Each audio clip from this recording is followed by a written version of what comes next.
Let's unpack how the South American countries, from Argentina to Venezuela, got their names. So, why is Argentina called Argentina? It actually starts with the Latin word argentum, which means silver. Early Spanish explorers thought the region was loaded with silver, all thanks to a legend about a mythical mountain full of the shiny stuff. It was so famous that they even named the river Rio de la Plata, or River of Silver. Eventually, when the time came to officially name the country, they went all in on the silver theme and called it Argentina, which kind of means land of silver. Before Europeans arrived, the land now called Argentina had no single name.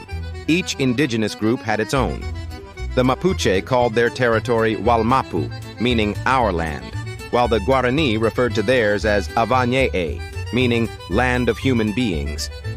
In the northwest, the Diaguita people also had their own names for their regions, reflecting a rich diversity across the land. Where did the name Bolivia pop up from? Well, this one is a direct shout-out to a famous guy, Simón Bolívar, the legendary leader who helped kick Spanish colonizers out of South America. Before it was Bolivia, this land had ancient names and was home to powerful indigenous civilizations like the Tiwanaku, Aymara, and the Inca Empire for thousands of years. Today, Bolivia has one of the largest percentages of indigenous people in South America, with many Quechua and Aymara communities and over 30 other distinct groups keeping their cultures vibrant. Now, here's a wild fact. When the country became independent in 1825, it was first named República Bolívar, Republic of Bolivar.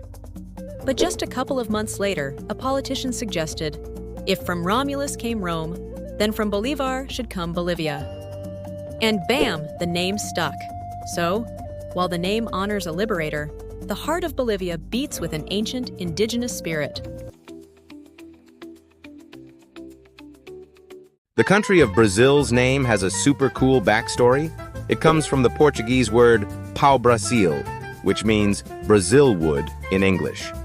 This tree, famous for its vivid red dye, was so valuable in the dyeing of European textiles that they named the whole country after it when Portuguese explorers landed there in the 1500s. But get this, the word Brazil itself is thought to come from the Latin word brasa, meaning ember, because of the wood's fiery red hue. So essentially, Brazil is named after a tree that's as red as burning embers. How awesome is that? Don't you think Chile is an interesting name for a country? It's not from the spicy chili pepper, though. That'd be pretty cool, right? The name actually might have Native American roots. Some believe it comes from the Mapuche word chili, which means where the land ends. It's kind of poetic, isn't it? Chile is literally a land strip between the Andes and the ocean. But wait, there's another twist. Some historians think the name could have come from the Incas, who might have called the region Chile, meaning cold or snow, which totally makes sense because Chile has got some awesome snowy peaks. So next time you think of Chile, remember, it's not just a country's name, but a piece of history and culture, wrapped up in a short, snappy word. Fascinating, huh? Colombia's name comes from Christopher Columbus. But here's the twist. Columbus never set foot in what's now Colombia. The name was proposed by revolutionary Francisco de Miranda in the early 1800s to unite Spanish America under a single identity. Before the Spanish arrived, Colombia was home to advanced indigenous civilizations like the Muisca, Tairona, and Quimbaya, who had their own rich cultures and histories. Today, over 100 indigenous groups continue to thrive across Colombia, preserving languages, traditions, and spiritual practices. In a groundbreaking move, Colombia recently recognized indigenous communities as self-governing entities, granting them administrative powers and public budgets. This step empowers indigenous groups to manage their territories and protect the Amazon rainforest. Ecuador's name is not just about the equator. Yeah, the Spanish named it for sitting on the line, but indigenous folks already knew this. The Inca called the region Tawantinsuyu, Four Corners, and used the equator for ancient astronomy. Plot twist: Spanish colonizers built a fancy monument on a spot indigenous people already mapped. But here's the fire. The Cañari and Quechua peoples fought the Inca and the Spanish for centuries. Today, over 1 million Ecuadorians identify as indigenous, keeping Quechua alive. Oh, and in 2008, Ecuador became the first country to give nature legal rights, thanks to indigenous activism. Guyana's name? Straight from indigenous roots. The word Guyana comes from the Lokono, Arawak phrase Guyana, meaning land of many waters. But here's the twist. European colonizers stole the name, then tried to erase the people who created it. The Lokono, Kalina, and Wapishana tribes thrived here for thousands of years, mastering rainforest farming and trading gold, until invaders showed up. Wild fact: Guyana's indigenous peoples still rule 14% of the country's land today, the highest in South America. And get this, in 2021, they sued Big Oil to protect their rainforest home. Mic drop. Oh, and those undiscovered jungles Europeans bragged about? It turns out the indigenous folks already had maps of them. Another interesting thing is that the name Guyana was originally used for a larger region encompassing the areas now known as Guyana, British Guyana, Suriname, Dutch Guyana, and French Guyana. So, Paraguays is all about the Guarani people. It's a shout-out to the original inhabitants, the Guarani people, and other native groups who've called this land home for thousands of years. Most people agree Paraguay comes from Guarani words. One super strong idea is that it means River of the Payagua. The Payagua were an amazing indigenous group, total masters of the rivers. They were known for their incredible canoes and fierce spirit. Now, here's something mind-blowing. The Payagua people, who the river, and eventually the whole country is likely named after, actually resisted European colonizers for centuries along these very waters. So the name itself is like a permanent reminder of their powerful presence. Today, Guarani is still an official language in Paraguay, spoken by millions, a true legacy of the first peoples. Peru, a name known worldwide for ancient wonders. But where'd it come from? Before this name, the incredible Inca Empire called their vast land Tawantinsuyu, meaning the four regions together. They, along with many other vibrant cultures like the Nazca, Moche, and Chavan, thrived there for thousands of years. The name Peru actually popped up because of a bit of a mix-up by early Spanish explorers way back in the 1500s. They heard of a place or a local ruler called Biru, which was likely much further north, maybe in Panama or Colombia. And here's the totally wild part. This name Biru, possibly from a small local area, somehow got stretched and misapplied by the Spanish to mean the entire, massive, gold-rich Inca Empire to the south.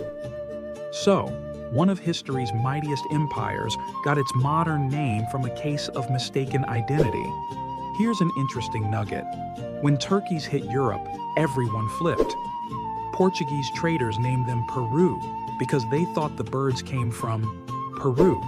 The English also thought turkeys came from Turkey, which is why we still call the bird turkey in English. No, to be outdone, the French called it dinde, meaning from India, since they believed it came from India. But plot twist, turkeys are not from Peru, Turkey, or India. Today, millions in Peru, including Quechua and Aymara communities, carry on the true ancient heritage of this incredible land. Suriname gets its name from the Suriname people, indigenous folks who lived along the Suriname River way before Europeans showed up. The word probably means river people, or from the water, which totally fits since Suriname is packed with rivers and rainforests.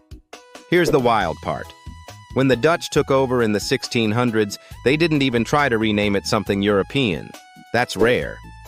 And get this, after slavery ended, black Surinamese communities, many descended from escaped enslaved people called Maroons, helped keep indigenous and African names alive in everyday culture. Today, Suriname is one of the most diverse places in the Americas. Indigenous tribes, Afro-Surinamese Maroons, Hindustani, Javanese, you name it. And people there still speak Sranan-Tongo, a Creole born from African and indigenous roots. The name Suriname isn't just old, it's alive, and it tells the story of resistance, survival, and deep cultural pride.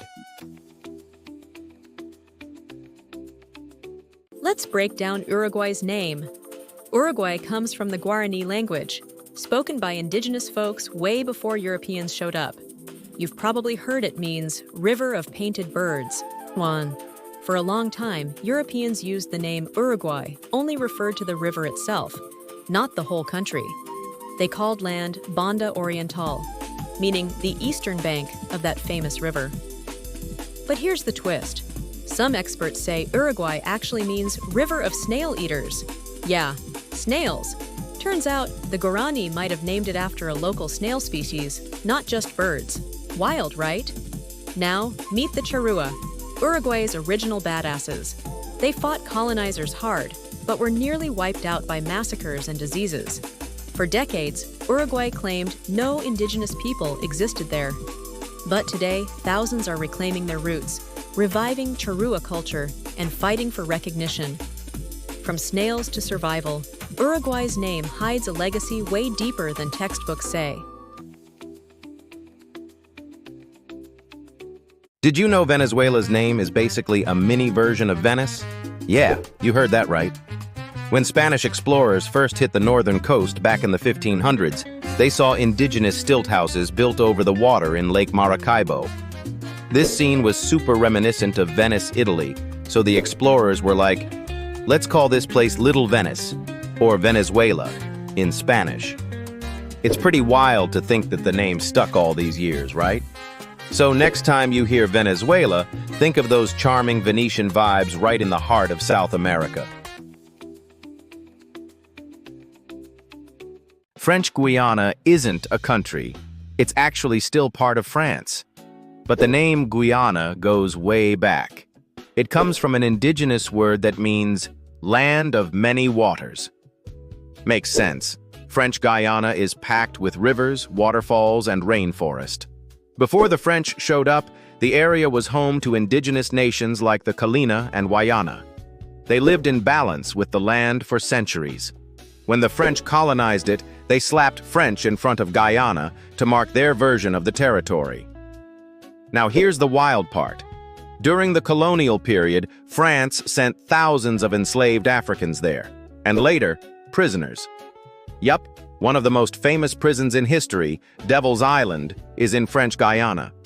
Today, many people in French Guyana are of African descent, and they're fighting for more autonomy, land rights, and the preservation of both Afro and indigenous cultures. Well, that's the name game, Peyi style. Remember to like, subscribe, and stay tuned for more.